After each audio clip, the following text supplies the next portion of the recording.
Hey, I'm Stu. Hey, I'm Josh. We're from Pace Athletic.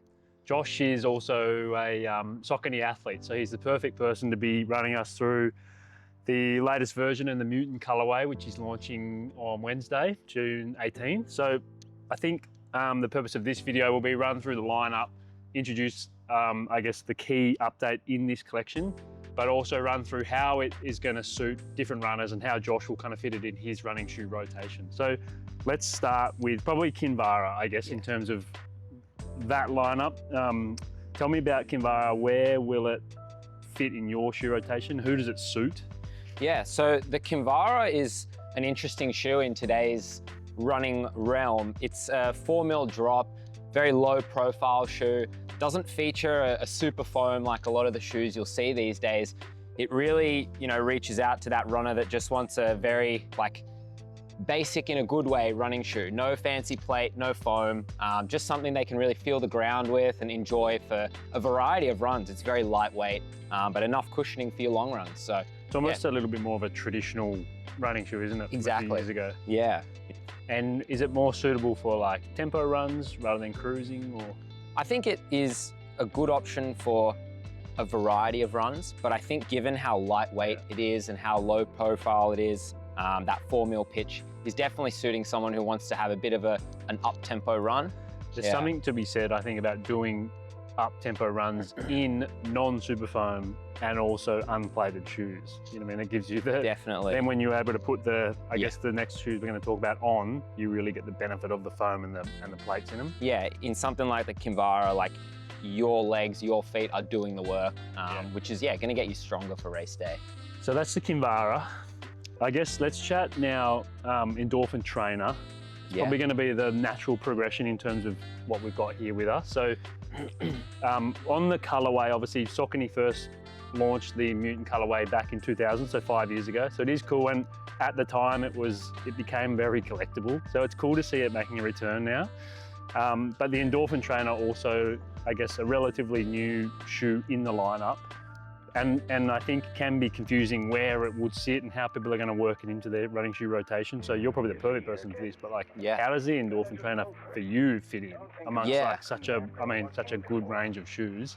Yeah, it's a beautiful combination of everything. So you do have the IncrediRun foam on this top layer here, which is your most premium, most responsive foam that you'll see in the Endorphin Elite 2. But it's resting on a bed of a more dense foam here, and sandwiched in between that is a 3/4 carbon plate. So it is this mix of training, racing, all coming together. So I've personally found it to be a very actually supportive, nice stable option, where you can run very slow in it, but you can also run a little bit quicker. So there's been times where I've done long runs, like your midweek long run, where I want something with a bit more bounce than say a Triumph or a Ride. And this is a great option. But then I've done workouts in it and I've run just as fast in this as I have in something like a Pro 4. So step-in feel quite cushioned, would you say? Yeah. So you really do feel this IncrediRun foam on the top layer as you're kind of walking and running in the shoe. Makes it very soft, which is nice as well. On a recovery run where you want something a little stiff, a little rigid. If you're pretty sore from the day before, maybe you had a big long run or a big session, kind of does a bit of the work for you, which is nice. Okay. Yeah. Well, let's move on to the Endorphin Speed 5. This has had the big, let's grab it from there. Yeah. It's had the biggest update of the collection. It's a new model, brand new version of this shoe, launching on Wednesday, June 18. So I know you've been doing a few kilometers. You're lucky enough to have a pair of these already. Yeah. I guess tell us maybe a little bit about the updates in it. And then again, I know the Endorphin Speed has been such a renowned shoe for so many runners. It's just so versatile, and it's quite clear, I think, how that kind of fits into many, many runners' rotations during the week. But I guess let's talk about quickly the updates and then also where this sits for you in your lineup. Yeah, so sort of the most significant updates I've found in the Endorphin Speed 5 is the Power Run PB foam, same as the Endorphin Speed 4, but it's just a little bit softer underfoot. I really like the new upper. This kind of hexagonal mesh is extremely breathable, but also very durable. And then, just something I noticed is the fit across the forefoot is a lot nicer for me. It almost has the fit of a racing shoe, But then, yeah, you don't have the carbon plate. It's a little softer, a bit more versatile. So slightly tweaked foam, new upper. Still the same plate in it, I guess, the nylon plate. Yeah, so a little bit more flexibility. Yeah, a bit more versatile, but then also more durable. I think this new outsole is great. Still has all the grip that you want, but especially this like lateral area on the heel, way more durability. So for someone who might tend to sit back on their heels a little bit more, you're gonna see a lot more durability there. Not wearing through the back before the front's dead. But yeah, it's a great option for someone who wants something a bit more up-tempo and fast, but maybe isn't ready to make the jump into a carbon shoe, or they just want something that's not carbon but still very fast. This is definitely something you'll kind of slot in to do workouts in. And then I guess compared to a trainer, it's like if you're going longer, maybe you're putting that on, and if you want to go quicker, you're putting that on. Yeah, I think like you can have both of the shoes in the rotation. This for like your more interval, speedier sessions or threshold intervals, and then your Endorphin Trainer as like your marathon, longer efforts, midweek long run, that kind of thing. Awesome. So this obviously has had a big update, and we will see that in stores on Wednesday, June 18. But let's move on now, I guess, to the more racy product. We have both of them here. We have the Endorphin Pro and we have the Endorphin Elite. So the Pro's in front of us. Let's chat about that one. Not, I mean, like no updates to this apart from the color we're seeing on it in this version of it. But so rather than talking about tech, let's talk about, because again, like we've got two top-end racing shoes here in the range. So how do you differentiate both of them? Like you're going to do shorter in one or longer in the other, or like how would that work for you? Yeah, I think it depends on like what kind of runner you are and what you're looking for in your race day option. Both are incredibly fast shoes. I think the biggest difference I've found training and racing in both of these is the Pro has a lot more stability due to that firmer Power Run PB that you're seeing kind of all through the midsole there. It does have the Power Run HG just at the back here. It runs just on top of the carbon plate. So it's like the plate is sandwiched between the two foams. That's a very highly reactive foam, but still a lot like firmer than your Endorphin Elite. So someone who's looking for a race day option that's maybe a bit more stable, a bit firmer, the Endorphin Pro is gonna be great. It's really, you can run 5K, 10K, all the way up to the marathon.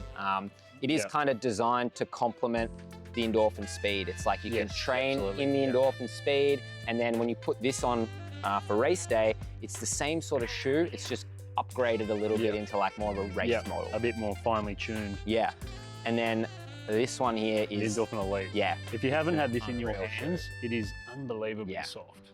So I guess it's one of those shoes you probably need to like, well, I mean, if you have the benefit of touching, feeling it and trying it on, it's quite unique. But I know you do a lot of running in this, so obviously, like I said before, there is two top-end racing shoes here, so it's interesting to hear from you how they differ. And I know you were saying before that you do most of your racing in this. Unless it's a bit more twisty of a course, this is your go-to for racing. So I guess let's run through like a little bit of the specs and then the sort of racing you'll wear that for. Yeah, definitely. So like this upper is like super lightweight and knitted. It's actually a white upper, but it's all red because you can see through to the insole. So breathability is fantastic in this model. Yeah, really nice upper the way it fits. This heel is also superb. No rubbing or anything. So if you're someone that tends to get like heel rubbing in the marathon later in the race, like it's so soft, it's nice. Yeah, you got really nothing to worry about there. But yeah, the foam is really the like biggest part of this shoe that makes it so fantastic. It's this Incredi Run foam that you do see in the top part of the Endorphin Trainer. But this time around, it's all that. So, you know, really soft, super high like response when you're running. Like in the foam, we have that slotted carbon fiber plate.